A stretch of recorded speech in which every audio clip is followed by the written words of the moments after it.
We dismiss history at our peril. Liberty Nation Radio with Mark Angelides. Just when we thought Democrat dreams of court packing had been crushed under the weight of unpopular opinion, it seems that those congressional rapscallions are at it again with a new tactic: term limits for those with whom they disagree. Well, here to discuss the finer details and the ramifications is Liberty Nation's legal affairs editor, host of the excellent Uprising podcast, and constitutional attorney, some may say scholar, Mr. Scott D. Cosenza, Esquire. Welcome back, Scott. No one's saying that, Mark. Thank you I'm so saying much. that, Scott. I'm saying that. Therefore, someone's saying it. Yeah, all right. It's the truth. It is what it is. So, Scott, we've got, obviously, dreams of court packing. President Biden ordered a commission into looking how to reform the court, and this commission, their report said that court packing was a bad idea for obvious reasons. Obviously, it's always going to be tit for tat.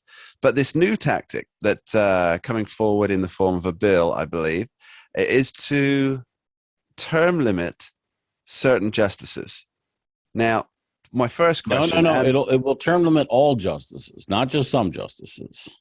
Let me clarify my question here a little bit, Scott. Am I right in thinking that if Ruth Bader Ginsburg and Stephen Breyer were still on the court, this would not be happening? Well, it's certainly, yes, that's exactly right. And we know that because the sponsor of the bill, Hank Johnson, who is I think a South Carolina congressman, famous for discussing that the island of Guam might tip over if a significant quantity of American troops were stationed there. We know it because a man of reason and science, certainly. He has said that that's the reason for the legislation, essentially that they are displeased by the recent rulings of the Supreme Court. And if RBG and Justice Breyer were installed on the court, presumably he would not be so displeased. So he and the few Democrats who signed on to this legislation, that's the reason for it. So how would this work then, Scott? What are the details?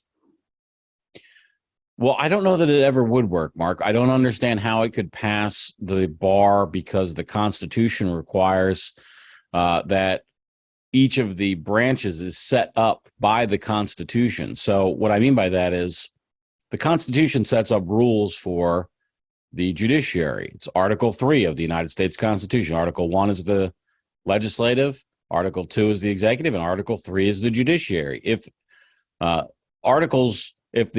executive and the legislature get together and decide they want to make changes to how the judiciary works, they can't do so if any of those changes includes what is a constitutional rule. The proper and the only way for that to happen is to amend the United States Constitution.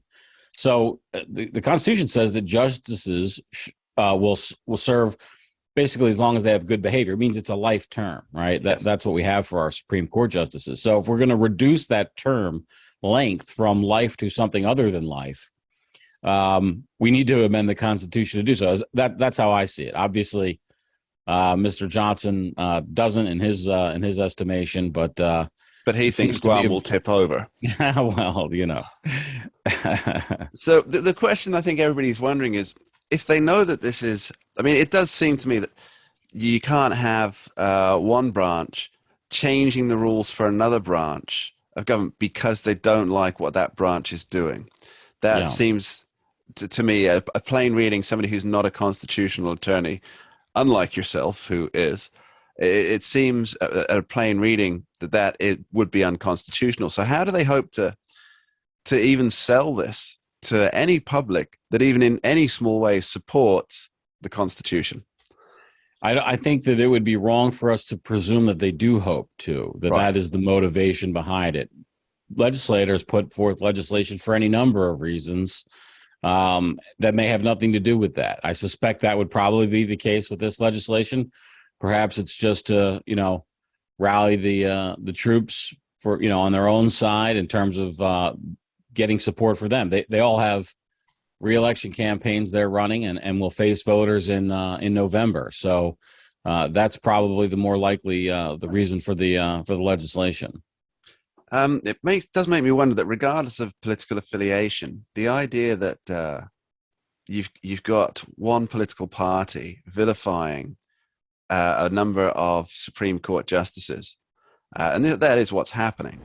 How do Let me they hope? interrupt you there, Mark. Yeah. I think I can tell where you're headed. And one interesting feature of the legislation is that how it works is that the president of the United States gets to perpetually appoint new justices. Okay, every 2 years they appoint a new justice, and then the most senior justice is then removed from the bench onto some senior status, which is not part of the regular order of the Supreme Court. That's what the legislation prescribes.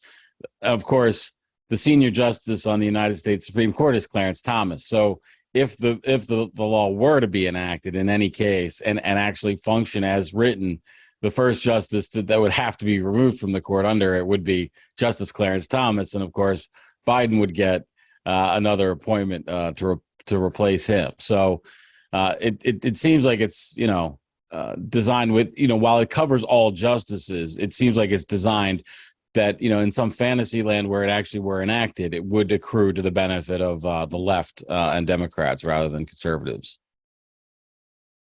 So speaking of senior justices, I think it's fair to ask that is it a good idea to take out the older justice? I mean, take out as in remove from the court the older justices. I mean, Ruth Bader Ginsburg was hanging on for dear life towards the end there, so she could make political hay for Democrats. But isn't there something to be said for a justice once they get to a certain age to be rotated out?